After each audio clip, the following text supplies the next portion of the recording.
തലസ്ഥാനത്തെ സംഘർഷങ്ങളുടെ പശ്ചാത്തലത്തിൽ മുഖ്യമന്ത്രിയും ഡിജിപിയും ഗവർണറുമായി കൂടിക്കാഴ്ച നടത്തി. അക്രമങ്ങൾ തടയാൻ ശക്തമായ നടപടി കൈക്കൊണ്ടിട്ടുണ്ടെന്ന് മുഖ്യമന്ത്രി ഗവർണറെ അറിയിച്ചു. ബിജെപി സംസ്ഥാന അധ്യക്ഷനും ആർഎസ്എസ് സംസ്ഥാന മേധാവിയുമായും ചർച്ചയ്ക്ക് തയ്യാറാണെന്നും മുഖ്യമന്ത്രി ഗവർണറെ അറിയിച്ചു. വിവരങ്ങളുമായി കെ.ജി. ദിനകർ ചേരുകയാണ്. ദിനകർ, തലസ്ഥാനത്തെ ക്രമസമാധാന പ്രശ്നം തന്നെയായിരുന്നു പ്രധാന അജണ്ട. എപ്പോഴായിരുന്നു കൂടിക്കാഴ്ച? അഞ്ചു ഇന്ന് ഉച്ചയ്ക്ക് ശേഷം 2:00 മുഖ്യമന്ത്രി പിണറായി വിജയനും ഡിജിപി ലോക്നാഥ് ബെഹ്റയും ഗവർണർ പി സദാശിവവുമായി കൂടിക്കാഴ്ച നടത്തിയത്. തലസ്ഥാന നഗരിയിലുണ്ടായ അക്രമ സംഭവങ്ങളുടെയും കൊലപാതകത്തിന്റെയും പശ്ചാത്തലത്തിലായിരുന്നു കൂടിക്കാഴ്ച. ഇതുവരെ സ്വീകരിച്ച, അതായത് അക്രമവുമായി ബന്ധപ്പെട്ടുകൊണ്ട് ഇതുവരെ സ്വീകരിച്ച നടപടികൾ മുഖ്യമന്ത്രി ഗവർണറെ ധരിപ്പിച്ചു. മുഖം നോക്കാതെ നടപടി ഉണ്ടാകും എന്നാണ് അദ്ദേഹം സൂചിപ്പിച്ചത്. കൊലപാതകവുമായി ആർഎസ്എസ് പ്രവർത്തകന്റെ കൊലപാതകവുമായി ബന്ധപ്പെട്ടുകൊണ്ട് എല്ലാ പ്രതികളെയും അറസ്റ്റ് ചെയ്തു എന്ന് മുഖ്യമന്ത്രി ഗവർണറെ അറിയിച്ചിട്ടുണ്ട്.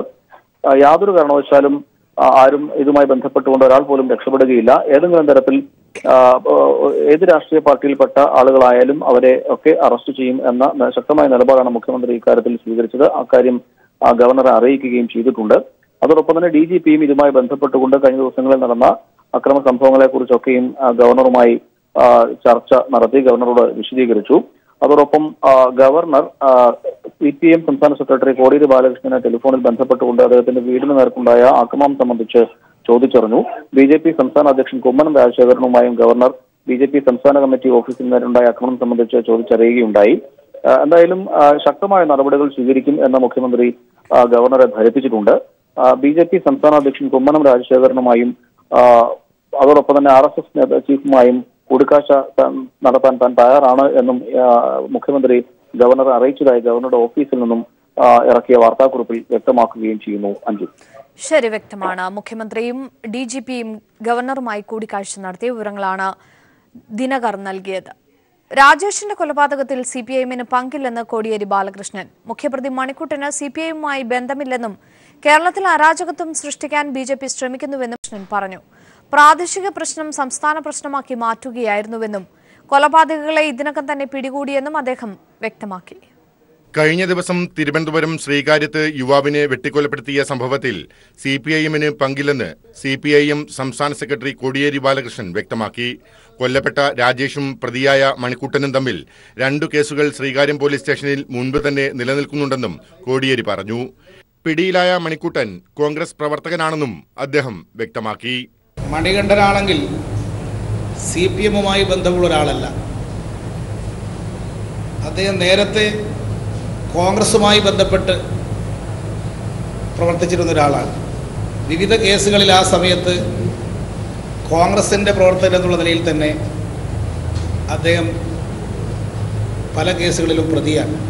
ശ്രീകാര്യത്ത് നടന്നത് CPIM BJP സംഘർഷമല്ല. എന്നാൽ ഈ പ്രാദേശിക വിഷയം ഉയർത്തി BJP നടത്തുന്ന ഹർത്താൽ രാഷ്ട്രീയ പ്രേരിതമായി സംസ്ഥാനത്തെ ക്രമസമാധാന നില തകർന്നുവെന്ന് വരുത്തി തീർക്കാനുള്ള ശ്രമമാണെന്നും അദ്ദേഹം പറഞ്ഞു. ഇത് CPMന്റെ മേലെ കെട്ടിവെച്ച് CPM നടത്തിയൊരു കൊലപാതകമാണെന്ന് പ്രചരിപ്പിച്ച് കേരളത്തിലാകെ ഹർത്താൽ സംഘടിപ്പിക്കാൻ, നാട്ടിൽ മുഴുവൻ പ്രശ്നങ്ങൾ സൃഷ്ടിക്കാനുമാണ് RSS BJP നേതൃത്വം ഈ ഒരു സംഭവത്തെ ഉപയോഗിച്ചുകൊണ്ട് കേരളത്തിൽ ക്രമസമാധാന പ്രശ്നങ്ങൾ സൃഷ്ടിക്കാനാണ് ശ്രമിക്കുന്നത്. പ്രതിപക്ഷ നേതാവ് രമേശ് ചെന്നിത്തല നടത്തുന്ന ഉപവാസ സമരത്തെയും കോടിയേരി പരിഹസിച്ചു. ഇന്നൊരു ദിവസമല്ലേ, ഇന്ന് പക്ഷേ ഈ പെട്ടെന്നുള്ള ഹർത്താലായതുകൊണ്ട് പലർക്കും ഭക്ഷണം കിട്ടാൻ ബുദ്ധിമുട്ടുണ്ട്. അവർ ചെന്നുപെട്ട സ്ഥലം ഉച്ചഭക്ഷണം കിട്ടാത്തൊരു സ്ഥലമായിരിക്കാനാണ് സാധ്യത. അതുകൊണ്ടായിരിക്കാം അവരും ഒരു നിരാഹാരം നടത്തണമെന്ന് ഉദ്ദേശിച്ചത്. News bureau, Thiruvananthapuram. കൊലപാതകം രാഷ്ട്രീയ പ്രേരിതമല്ലെന്നും വ്യക്തിപരമായ കാരണങ്ങളാണ് കൊലപാതകത്തിന് പിന്നിലെന്നും പിടിയിലായ പ്രതികളുടെ മൊഴി. കൊല്ലപ്പെട്ട രാജേഷ് പല കേസുകളിലും തങ്ങളെ കുടുക്കാൻ ശ്രമിച്ചിരുന്നുവെന്നും മണിക്കുട്ടന്റെ ബന്ധുവീടിന് നേരെ കൊല്ലപ്പെട്ട രാജേഷിന്റെ നേതൃത്വത്തിൽ ആക്രമണം നടത്തിയിരുന്നുവെന്നും പ്രതികളുടെ മൊഴിയുണ്ട്. ഈ വ്യക്തിവൈരാഗ്യമാണ് കൊലപാതകത്തിൽ കലാശിച്ചതെന്നും പ്രതികൾ പോലീസിനോട് പറഞ്ഞു. വിവരങ്ങളുമായി സുനിൽ അരുമാനൂർ ചേരുകയാണ്. സുനിൽ, ഈ ഒരു വിഷയത്തിൽ BJP CPMന് നേരെ ഉയർത്തിയ ആരോപണങ്ങളൊക്കെ നിഷ്പ്രഭമാകുന്ന തരത്തിലുള്ള മൊഴി, അത്തരത്തിലുള്ള ഒരു മൊഴിയല്ലേ ഉണ്ടായിരിക്കുന്നത്? എന്താണ് കൂടുതൽ വിവരങ്ങൾ? ഇന്നിപ്പോൾ അറസ്റ്റിലായിരിക്കുന്നവരെ വിശദമായിട്ടുള്ള ചോദ്യം ചെയ്യലിന് വിധേയമാക്കിയപ്പോഴാണ് ഈ കാര്യത്തിന്റെ വസ്തുത അവർ തുറന്നു പറഞ്ഞിരിക്കുന്നത്. ഇത് രാഷ്ട്രീയ പ്രേരിതമല്ല എന്നും മറിച്ച് വ്യക്തിവൈരാഗ്യമാണ് കൊലപാതകത്തിന് കാരണമെന്നാണ് ഈ 7 പേരും പോലീസിന് മൊഴി നൽകിയിരിക്കുന്നത്. അതിൽ പ്രധാന പ്രതിയായ മണിക്കുട്ടനാണ് കാര്യങ്ങൾ വിശദീകരിച്ച് പോലീസിനോട് പറഞ്ഞത്. അതായത് മണിക്കുട്ടന്റെ ബന്ധുവിന്റെ വീട്ടിൽ ഒരിക്കൽ ആക്രമണം നടത്തിയിട്ടുണ്ട്. RSS കാര്യവാഹ് കൂടിയായ രാജേഷിന്റെ നേതൃത്വത്തിലാണ് ആക്രമണം നടന്നത്. ഇതിന് തിരിച്ചടി കൊടുക്കുകയും ചെയ്തു. അതിനുശേഷം വീണ്ടും തന്റെ പ്രാദേശിക തലത്തിലുള്ള പ്രവർത്തനങ്ങൾക്ക് തടസ്സം നിൽക്കുന്ന തരത്തിലുള്ള ചില പ്രവർത്തനങ്ങളും ഇടപെടലും പോലീസിന് ഉപയോഗിച്ചിട്ടുള്ള ഭീഷണിപ്പെടുത്തലും ഒക്കെ ഉണ്ടായിട്ടുണ്ട്. ഇതിന്റെ പേരിൽ തനിക്ക് വൈരാഗ്യം രാജേഷിനോട് കൂടി വന്നിരുന്ന ഒരു സാഹചര്യമായിരുന്നു. അതിന് തൊട്ടു പിന്നാലെയാണ് രാജേഷിന്റെ ബന്ധുവായ ഒരു സ്ത്രീയെ ഉപയോഗിച്ച് തനിക്കും തന്റെ സുഹൃത്തുക്കൾക്കുമെതിരെ പരാതി നൽകാനായി രംഗത്തെത്തി പോലീസിന് പരാതി നൽകി നിയമ നടപടി സ്വീകരിക്കുന്നതിന് വഴിവെച്ചിരിക്കുന്ന ഒരു സാഹചര്യം.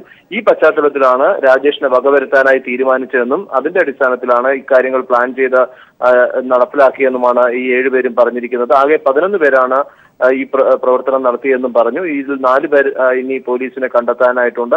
ഇവരെ എത്രയും വേഗം പിടികൂടുമെന്നാണ് സംസ്ഥാന പോലീസ് മേധാവിയായ ലോക്നാഥ് ബെഹ്റ വ്യക്തമാക്കിയിരിക്കുന്നത്. ഇനിയും ഈ ഒരു വിഷയത്തിൽ ഇവരുടെ കയ്യിൽ നിന്ന് തന്നെ വടിവാളും അതുപോലെ തന്നെ വെട്ടാൻ ഉപയോഗിച്ച വാളും കണ്ടെത്തിയിട്ടുണ്ട്.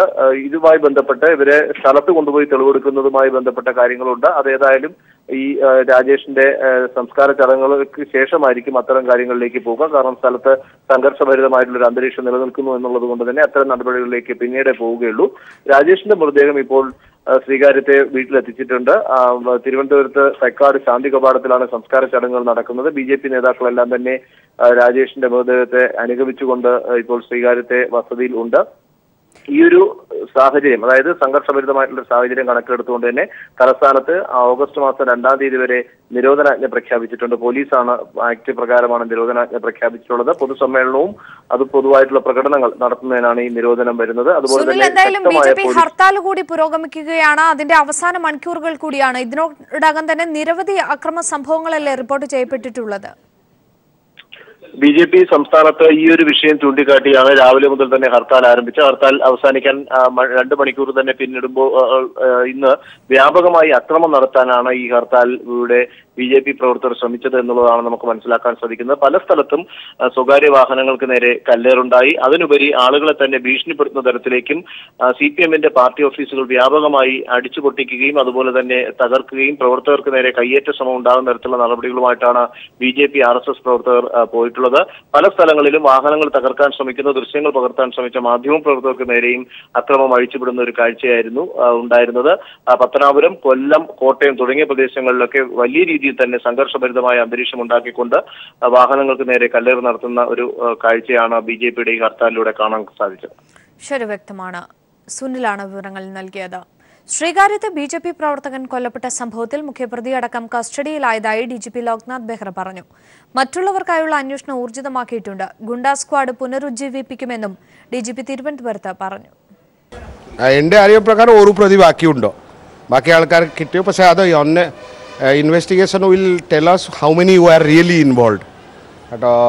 But it is very preliminary stage. ഇപ്പോൾ ആൾക്കാരെ കിട്ടി, that's good. C there are പറയുന്ന വ്യക്തിപരം അവരുടെ തമ്മിൽ എന്താ പ്രശ്നങ്ങളോ 2-3 വർഷമായിട്ട് നടക്കുന്നുണ്ടോ, somebody saying that it is political. അപ്പോൾ ഫസ്റ്റ് ഇൻട്രോഗേഷൻ ചെയ്താൽ നമുക്ക് മനസ്സിലാക്കാം. നോ, സി വാട്ട് ഹാപ്പൻ, ഈ ചെറിയ ചെറിയ ക്ലാസ്സുകളിലെ എല്ലാ പ്രതികളൊക്കെ ഞങ്ങൾ പിടിച്ചു, ഓൾമോസ്റ്റ് പിടിച്ചു. കുറച്ച് 1-2 ആൾക്കാർ ഉണ്ടാക്കും. ഞാൻ പറഞ്ഞായിരുന്നു we will be extremely impartial. ഞാൻ ഒരു റൂളിംഗ് ആളാണോ മറ്റേ ഓപ്പോസിഷനാണോ അതൊന്നും അങ്ങനെ നോക്കൂല. Criminal act is criminal act. We will catch anybody who is indulging in criminal act. തിരുവനന്തപുരത്ത് RSS പ്രവർത്തകൻ കൊല്ലപ്പെട്ട സംഭവത്തിൽ മുഴുവൻ പ്രതികളെയും അറസ്റ്റ് ചെയ്തതിൽ കേന്ദ്ര ആഭ്യന്തരമന്ത്രി രാജ്നാഥ് സിംഗ് സംതൃപ്തി പ്രകടിപ്പിച്ചു. മുഖ്യമന്ത്രിയുമായുള്ള ടെലിഫോൺ സംഭാഷണത്തിലാണ് രാജ്നാഥ് സിംഗ് സംതൃപ്തി അറിയിച്ചത്. ശ്രീകാര്യത്ത് RSS പ്രവർത്തകൻ രാജേഷ് കൊല്ലപ്പെട്ട കേസിൽ മുഴുവൻ പ്രതികളെയും പെട്ടെന്ന് അറസ്റ്റ് ചെയ്തതിൽ കേന്ദ്ര ആഭ്യന്തരമന്ത്രി രാജ്നാഥ് സിംഗ് സംതൃപ്തി പ്രകടിപ്പിച്ചു. രാവിലെ മുഖ്യമന്ത്രി പിണറായി വിജയനെ ഫോണിൽ വിളിച്ച് കേന്ദ്ര ആഭ്യന്തരമന്ത്രി വിവരങ്ങൾ ആരാഞ്ഞിരുന്നു. പ്രധാന പ്രതികളെ മുഴുവൻ അറസ്റ്റ് ചെയ്തതായും കുറ്റകൃത്യങ്ങൾ ഉൾപ്പെട്ടവർ ആരായാലും മുഖം നോക്കാതെ നടപടിയുണ്ടാകുമെന്നും മുഖ്യമന്ത്രി അറിയിച്ചു. കഴിഞ്ഞ ദിവസങ്ങളിലുണ്ടായ BJP ഓഫീസ് ആക്രമണം, കോടിയേരിയുടെ വീട് ആക്രമിച്ചത് തുടങ്ങിയ സംഭവങ്ങളിലും പ്രതികളെ പിടികൂടിയിട്ടുണ്ട്. ഈ നിലപാടിലാണ് ഫോണിൽ കേന്ദ്ര ആഭ്യന്തരമന്ത്രി രാജ്നാഥ് സിംഗ് സംതൃപ്തി അറിയിച്ചത്. അതേസമയം ശ്രീകാര്യം കൊലപാതകത്തിൽ രാഷ്ട്രീയ സ്വഭാവമില്ലെന്ന് പോലീസ് അന്വേഷണത്തിൽ വ്യക്തമായിട്ടുണ്ട്. പ്രദേശത്ത് തന്നെയുള്ള ക്രിമിനൽ സ്വഭാവമുള്ളവരാണ് സംഭവത്തിൽ പിടിയിലായത്. News bureau, Thiruvananthapuram. അപ്രതീക്ഷിതമായി പ്രഖ്യാപിച്ച ഹർത്താലിൽ ജനങ്ങൾ വലയുകയാണ്. ടൂറിസ്റ്റുകൾ അടക്കമുള്ളവർ ദുരിതത്തിലായി. ആലപ്പുഴയിൽ ഉത്തരേന്ത്യക്കാരടക്കം പീപ്പിൾ ടിവിയോട് പങ്കുവച്ചത് ഇങ്ങനെ. അവധി ദിനം ആഘോഷിക്കാൻ ആലപ്പുഴയിലെത്തിയ വിനോദസഞ്ചാരികളാണ് അർദ്ധരാത്രി പ്രഖ്യാപിച്ച ഹർത്താലിനെ തുടർന്ന് പെരുവഴിയിലായിരിക്കുന്നത്. ഭക്ഷണവും വെള്ളവും യാത്രാ സൗകര്യവുമില്ലാതെ ഇവർ നടുറോഡിൽ അലയുകയാണ്. ബിജെപിക്കാർ ഇത് എത്രാമത്തെ ഹർത്താലെന്ന് അവർ തന്നെ സ്വയം കയ്യിൽ എണ്ണിയാൽ പോലും തീരൂല, കൈയും കാലും ഒക്കെ എണ്ണി നോക്കിയാലും തീരൂല. മിനിറ്റ് ഹർത്താൽ വെച്ചാൽ അടിപൊളിയായിരിക്കും ചേട്ടാ, സൂപ്പറാണ്. ഞാൻ നമിച്ച് पूरे समय से परेशान हो रहे हैं. ये 9:30-10 बज रहा है, बच्चों ने कुछ नहीं खाया, जो पास में बिस्किट था सिर्फ वही खिलाया है. बाहर पूरा बंद है, आने के लिए ऑटो नहीं था, ऑटो पैदल आए हैं यहाँ तक. अभी रेलवे स्टेशन जाना है, कुछ भी नहीं है, ऑटो है ना, बस मिल ही नहीं रहा कुछ भी. முடிச்சுட்டு வந்துட்டோம், எங்களுக்கு தெரியாது, இப்போதான் தெரியும் காலையில் ஸ்ட்ரைக்குன்னு. വിദേശീയരടക്കം 10,000-കണക്കിന് വരുന്ന വിനോദസഞ്ചാരികളാണ് ഹർത്താലിനെ തുടർന്ന് ദുരിതമനുഭവിക്കുന്നത്. ഇവർക്ക് യാത്ര ചെയ്യേണ്ടിയിരുന്ന വാഹനത്തിൽ ആവശ്യത്തിന് ഇന്ധനം കൂടി ഇല്ലാതായതോടെ യാത്രയും മുടങ്ങി. ഇതിനിടയിൽ സിവിൽ സപ്ലൈസിന്റെ പമ്പ് പോലീസിനെ ഉപയോഗിച്ച് തുറക്കാൻ ശ്രമിച്ചുവെങ്കിലും ഹർത്താൽ അനുകൂലികൾ പമ്പിന് മുന്നിൽ തടിച്ചുകൂടിയതോടെ സംഘർഷം ഒഴിവാക്കാൻ പോലീസ് പെട്രോൾ പമ്പ് അടപ്പിച്ചു. Shajahan, news bureau, Alappuzha. ഹർത്താലിൽ വ്യാപക ആക്രമം. കൊല്ലം പത്തനാപുരത്ത് RSS പ്രവർത്തകരുടെ ആക്രമണമുണ്ടായി. കോട്ടയത്ത് മാധ്യമ പ്രവർത്തകർക്ക് നേരെയും മർദ്ദനം ഉണ്ടായി.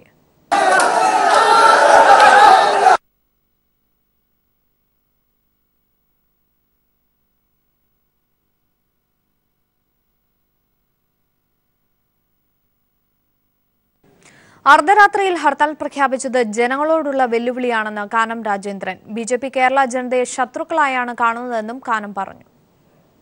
സമാധാന ഭഞ്ജനമുണ്ടാക്കി ക്രമസമാധാനവും നിയമവാഴ്ചയും എല്ലാം കേരളത്തിൽ അപകടത്തിലായിരിക്കുന്നു എന്ന ഒരു അന്തരീക്ഷം സൃഷ്ടിക്കുന്ന ഗൂഢാലോചന ഇതിൻ്റെ പിന്നിലുണ്ടോ എന്ന് ന്യായമായും സംശയിക്കേണ്ടിയിരിക്കുന്നു. അർദ്ധരാത്രിയിൽ പ്രഖ്യാപിച്ച ഹർത്താൽ ഈ കേരളത്തിലെ ലക്ഷക്കണക്കായ ജനങ്ങൾക്ക് എന്തൊരു ബുദ്ധിമുട്ടാണ് ഉണ്ടായിട്ടുള്ളത്. ജനങ്ങളെ ശത്രുക്കളായി കാണുന്നവരല്ലല്ലോ രാഷ്ട്രീയ പാർട്ടികൾ. അതോ ഈ ഹർത്താൽ പ്രഖ്യാപിച്ച കേന്ദ്ര ഭരിക്കുന്ന രാഷ്ട്രീയ പാർട്ടി കേരളത്തിലെ ജനങ്ങളെ ശത്രുക്കളായിട്ടാണോ കാണുന്നത്? സംസ്ഥാനത്തെ അക്രമം തടയുന്നതിൽ പോലീസ് പരാജയമാണെന്ന് പ്രതിപക്ഷ നേതാവ് രമേശ് ചെന്നിത്തല. കണ്ണൂരിന്റെ ആവർത്തനമാണ് തിരുവനന്തപുരത്ത് നടക്കുന്നതെന്നും ആഭ്യന്തര വകുപ്പ് കൈകാര്യം ചെയ്യുന്ന മുഖ്യമന്ത്രി ഇക്കാര്യത്തിൽ മറുപടി പറയണമെന്നും ചെന്നിത്തല പറഞ്ഞു. അർദ്ധരാത്രി ഹർത്താൽ പ്രഖ്യാപിച്ചത് ശരിയായില്ലെന്നും ചെന്നിത്തല കോഴിക്കോട് വ്യക്തമാക്കി. അതേസമയം പിടിയിലായ പ്രതിക്ക് കോൺഗ്രസുമായി ബന്ധമില്ലെന്ന് MM ഹസൻ പറഞ്ഞു. മാറിയിരിക്കുകയാണ്. അക്രമങ്ങൾ ഉണ്ടായാൽ മുഖം നോക്കാതെ നടപടിയെടുക്കാൻ ബാധ്യസ്ഥമായ പോലീസ് കാഴ്ചക്കാരെ പോലെ നോക്കി നിൽക്കുകയാണ്. തിരുവനന്തപുരത്തുണ്ടായ അനുദിനമുണ്ടായിക്കൊണ്ടിരിക്കുന്ന സംഭവവികാസങ്ങളെ ഫലപ്രദമായി നേരിടുവാനും അത് BJPക്കാർ കുറ്റം ചെയ്താലും CPMക്കാർ കുറ്റം ചെയ്താലും രണ്ടുപേരുടെ പേരിലും നടപടികൾ സ്വീകരിക്കുന്ന കാര്യത്തിൽ എന്തുകൊണ്ട് പരാജയപ്പെടുന്നു? ഇന്റലിജൻസ് സംവിധാനം ഒരു പൂർണ്ണ പരാജയമായി മാറിയിരിക്കുകയാണ്. അപ്പോൾ കേരളത്തിൽ ക്രമസമാധാന നിലനിർത്തുന്ന കാര്യത്തിൽ ഈ ഗവൺമെൻറ് ഒരു പരാജയമാണ് എന്നുള്ളതാണ്. സംവിധായകൻ ജീൻ പോൾ ലാൽ ഹണിബി 2 എന്ന ചിത്രത്തിൽ അനുമതിയില്ലാതെ ഡബിൾ ഉപയോഗിച്ചുവെന്ന യുവനടിയുടെ പരാതിയിൽ കഴമ്പുണ്ടെന്ന പോലീസിന്റെ പ്രാഥമിക നിഗമനം. ചിത്രത്തിന്റെ CD പരിശോധിച്ച ശേഷമാണ് പോലീസ് ഇക്കാര്യം സ്ഥിരീകരിച്ചത്. എറണാകുളം പനങ്ങാട് പോലീസ് രജിസ്റ്റർ ചെയ്ത കേസിലാണ് ഹണിബി 2 എന്ന ചിത്രത്തിന്റെ CD പരിശോധിച്ചത്. അനുമതിയില്ലാതെ ബോഡി ഡബിൾ ഉപയോഗിച്ചെന്ന് പരിശോധനയിൽ വ്യക്തമായി. ബോഡി ഡബിൾ ഉപയോഗിച്ചതിന്റെ സാഹചര്യം സംബന്ധിച്ച് പ്രതികളിൽ നിന്നും പോലീസ് മൊഴിയെടുക്കും. ചിത്രത്തിന്റെ സെൻസർ ചെയ്യാത്ത കോപ്പി ഹാജരാക്കാനും പോലീസ് ആവശ്യപ്പെട്ടിട്ടുണ്ട്. അന്വേഷണത്തിന്റെ ഭാഗമായി ചിത്രത്തിന്റെ മേക്കപ്പ് മാനെയും പോലീസ് ചോദ്യം ചെയ്തു. ചിത്രീകരണ വേളയിൽ സെറ്റിൽ ചില തർക്കങ്ങൾ ഉണ്ടായിരുന്നതായി ഇയാൾ പോലീസിനോട് സമ്മതിച്ചു. ഇത് സംബന്ധിച്ച് ചിത്രത്തിന്റെ അണിയറ പ്രവർത്തകരിൽ നിന്നും പോലീസ് കൂടുതൽ മൊഴിയെടുക്കും. നടി നൽകിയ പരാതിയിൽ ജീൻ പോൾ, നടൻ ശ്രീനാഥ് ഭാസി, സാങ്കേതിക പ്രവർത്തകരായ അനൂപ്, അനിരുദ്ധ് എന്നിവരാണ് പ്രതികൾ. അഭിനയിച്ചതിന് പ്രതിഫലം ചോദിച്ചപ്പോൾ ലൈംഗിക ചുവയോടെ സംസാരിച്ചെന്നും നടി പരാതി നൽകിയിട്ടുണ്ട്. പരാതിയിൽ തൃക്കാക്കര അസിസ്റ്റന്റ് കമ്മീഷണർ നടിയിൽ നിന്നും കഴിഞ്ഞ ദിവസം മൊഴിയെടുത്തിരുന്നു. 2016 നവംബർ 16-നാണ് കേസിന് ആസ്പദമായ സംഭവം നടന്നത്. News bureau, Kochi. നടി ആക്രമിക്കപ്പെട്ട സംഭവത്തിൽ കാവ്യ മാധവന്റെ സുഹൃത്തുക്കളെ അടക്കം സിനിമാ മേഖലയിൽ നിന്നുള്ള കൂടുതൽ പേരെ ചോദ്യം ചെയ്യും. ദിലീപിന്റെ മാനേജർ അപ്പുണ്ണിക്ക് പോലീസ് നാളെ ഹാജരാകാൻ ആവശ്യപ്പെട്ടുകൊണ്ട് നോട്ടീസ് അയച്ചിട്ടുണ്ട്. അതേസമയം നടിയെ അപമാനിക്കുന്ന ദൃശ്യങ്ങളടങ്ങിയ മെമ്മറി കാർഡിനായി പോലീസ് അന്വേഷണം ഊർജിതമാക്കി. നടി ആക്രമിക്കപ്പെട്ട സംഭവത്തിൽ അനുബന്ധ കുറ്റപത്രം എത്രയും വേഗത്തിൽ പൂർത്തിയാക്കാനുള്ള നീക്കത്തിലാണ് പോലീസ്. നടി കാവ്യയടക്കം കഴിഞ്ഞ ദിവസം ചോദ്യം ചെയ്തെങ്കിലും പൾസർ സുനിയെ അറിയില്ലെന്ന നിലപാടെടുത്തോടെ കാവ്യയുടെ സുഹൃത്തുക്കളിലേക്കും അന്വേഷണം വ്യാപിപ്പിക്കുകയാണ്. സുനി 3 മാസത്തോളം കാവ്യയുടെ ഡ്രൈവറായിരുന്നുവെന്ന് പോലീസ് സ്ഥിരീകരിച്ച സാഹചര്യത്തിലാണ് കാവ്യയുടെ സുഹൃത്തുക്കളെയും ചോദ്യം ചെയ്യുന്നത്. വ്യക്തമായ തെളിവുകൾ പോലീസിന് ലഭിച്ചാൽ കാവ്യയെ വീണ്ടും ചോദ്യം ചെയ്യും. അതേസമയം കാക്കനാട്ടെ ഓൺലൈൻ വ്യാപാര സ്ഥാപനമായ ലക്ഷ്യയുടെ ഉടമസ്ഥാവകാശം കാവ്യയുടെ അമ്മ ശ്യാമളയുടെ പേരിലായതിനാൽ അവരെയും പോലീസ് ചോദ്യം ചെയ്യും. കഴിഞ്ഞ ദിവസം ഇടവേള ബാബുവിനെയും ദിലീപിന്റെ പഴയ സുഹൃത്തിനെയും ആലുവ പോലീസ് ക്ലബ്ബിൽ ചോദ്യം ചെയ്തിരുന്നു. 2013 അമ്മയുടെ പരിപാടിക്കായി നടത്തിയ റിഹേഴ്സലിനിടെയാണ് സുനിക്ക് ദിലീപ് ആദ്യമായി കൊട്ടേഷൻ നൽകിയതെന്നാണ് പോലീസിന്റെ നിഗമനം. ഈ സാഹചര്യത്തിലാണ് ഇത് സംബന്ധിച്ച് അറിയാവുന്ന കാര്യങ്ങൾ ചോദിച്ചറിയാൻ ഇടവേള ബാബുവിനെ പോലീസ് വിളിപ്പിച്ചത്. അതിനിടെ അപ്പുണ്ണിയോട് തിങ്കളാഴ്ച ഹാജരാകാൻ ആവശ്യപ്പെട്ട് പോലീസ് നോട്ടീസ് അയച്ചിട്ടുണ്ട്. പൾസർ സുനി അപ്പുണ്ണിയെ നിരവധി തവണ വിളിച്ചതായി ഫോൺ ഡെക്കുകളിൽ വ്യക്തമായിട്ടുണ്ട്. ഗൂഢാലോചനയിൽ അപ്പുണ്ണിക്ക് പങ്കുണ്ടോ എന്നാണ് പോലീസ് പരിശോധിക്കുന്നത്. PU ചിത്രയ്ക്ക് ലോക അത്ലറ്റിക്സിൽ പങ്കെടുക്കാനാകുമോ എന്ന് നാളെ അറിയാം. തിങ്കളാഴ്ചയ്ക്കുള്ളിൽ ലോക അത്ലറ്റിക്സ് ഫെഡറേഷൻ അനുകൂല മറുപടി നൽകിയാൽ ചിത്രയ്ക്ക് ലണ്ടൻ ടിക്കറ്റ് നൽകുമെന്നാണ് ഫെഡറേഷന്റെ നിലപാട്. അതേസമയം ചിത്രയ്ക്ക് വൈൽഡ് കാർഡ് എൻട്രി നൽകാൻ മടിച്ച ഫെഡറേഷൻ സ്റ്റീപ്പിൾ ചേസ് താരം സുധാ സിംഗിന് അവസരം നൽകി. ആദ്യം യോഗ്യതയില്ലെന്നും ഒടുവിൽ സമയപരിധി കഴിഞ്ഞുവെന്നും ചൂണ്ടിക്കാട്ടിയാണ് PU ചിത്രയ്ക്ക് വൈൽഡ് കാർഡ് എൻട്രി നൽകാൻ ദേശീയ അത്ലറ്റിക്സ് ഫെഡറേഷൻ മടിച്ചത്. ലോക ചാമ്പ്യൻഷിപ്പിലുള്ള ഇന്ത്യൻ ടീമിന്റെ എൻട്രി ഇക്കഴിഞ്ഞ തിങ്കളാഴ്ച അയച്ചുവെന്നും വൈകി അയക്കുന്ന എൻട്രി ഇനി രാജ്യാന്തര ഫെഡറേഷൻ സ്വീകരിക്കില്ലെന്നുമായിരുന്നു വിശദീകരണം. എന്നാൽ ടീമിൽ നിന്ന് തഴയപ്പെട്ട സ്റ്റീപ്പിൾ ചേസ് താരം സുധാ സിംഗിന് സമയപരിധി അവസാനിച്ചതിനു ശേഷവും ദേശീയ ഫെഡറേഷൻ ലോക മീറ്റിന് അവസരം നൽകിയിരുന്നു. ഒഡീഷ താരം ദുതി ചന്ദിനെ കൂടാതെയാണ് ചിത്രയ്ക്ക് മാത്രം അവസരം നൽകാൻ മടിച്ച് സുധാ സിംഗിന് കൂടി വൈൽഡ് കാർഡ് എൻട്രി നൽകിയത്. സെലക്ഷൻ കമ്മിറ്റി പരിഗണിക്കാതിരുന്ന സുധയെ അത്ലറ്റിക്സ് ഫെഡറേഷൻ പ്രത്യേക സമ്മർദ്ദം ചെലുത്തിയാണ് ടീമിൽ ഉൾപ്പെടുത്തിയത്. ഏഷ്യൻ ചാമ്പ്യൻഷിപ്പിലെ സ്വർണമായിരുന്നു സുധാ സിംഗിന്റെ യോഗ്യതയായി ഫെഡറേഷൻ ചൂണ്ടിക്കാട്ടിയത്. എന്നാൽ ഏഷ്യൻ വൻകരയിൽ സ്വർണം നേടിയ PU ചിത്രയ്ക്ക് മാത്രം എൻട്രി നൽകാൻ മടിച്ചതാണ് ഫെഡറേഷന്റെ ഇരട്ടത്താപ്പ് വ്യക്തമാക്കുന്നത്. അതേസമയം വൈകിയാണെങ്കിലും ദേശീയ ഫെഡറേഷൻ ലോക അത്ലറ്റിക്സ് ഫെഡറേഷനോട് PU ചിത്രയെ ഉൾപ്പെടുത്തണമെന്ന് ആവശ്യപ്പെട്ടിരുന്നു.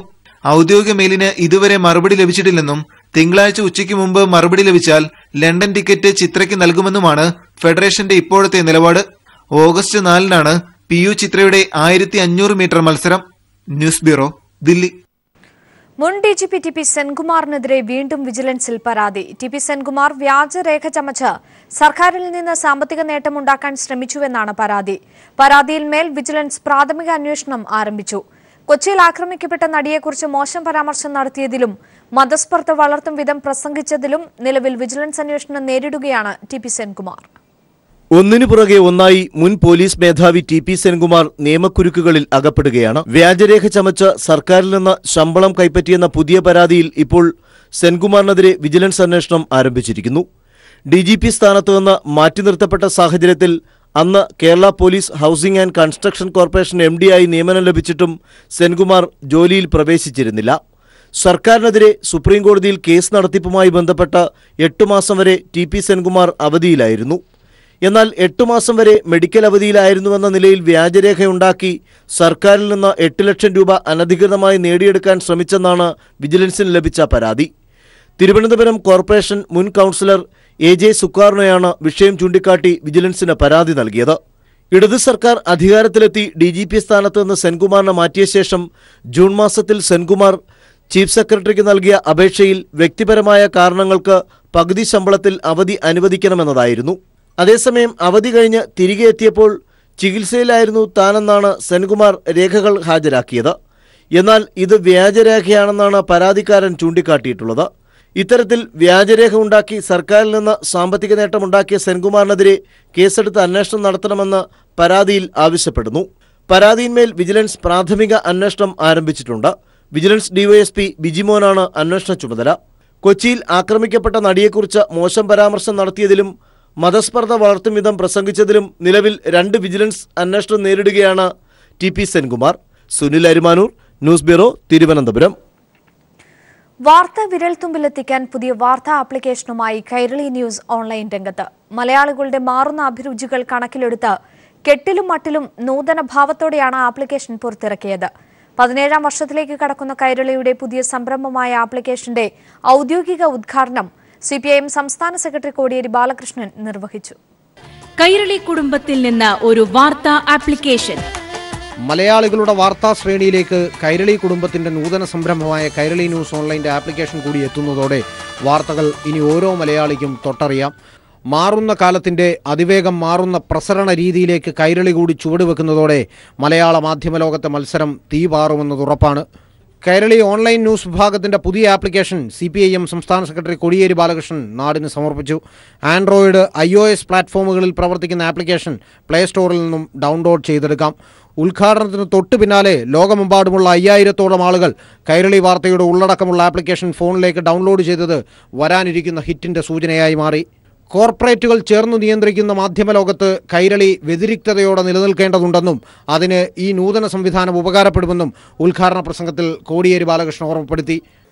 കൂടുതൽ ആളുകളിലേക്ക് കൈരളി TV-യുടെ ആശയങ്ങൾ എത്തിക്കാൻ നടത്തുന്ന ഈ സംരംഭം ആപ്ലിക്കേഷൻ തുടങ്ങിയതോടുകൂടി നാം ഒരു പുതിയ ഘട്ടത്തിലേക്ക് എത്തുകയാണ്.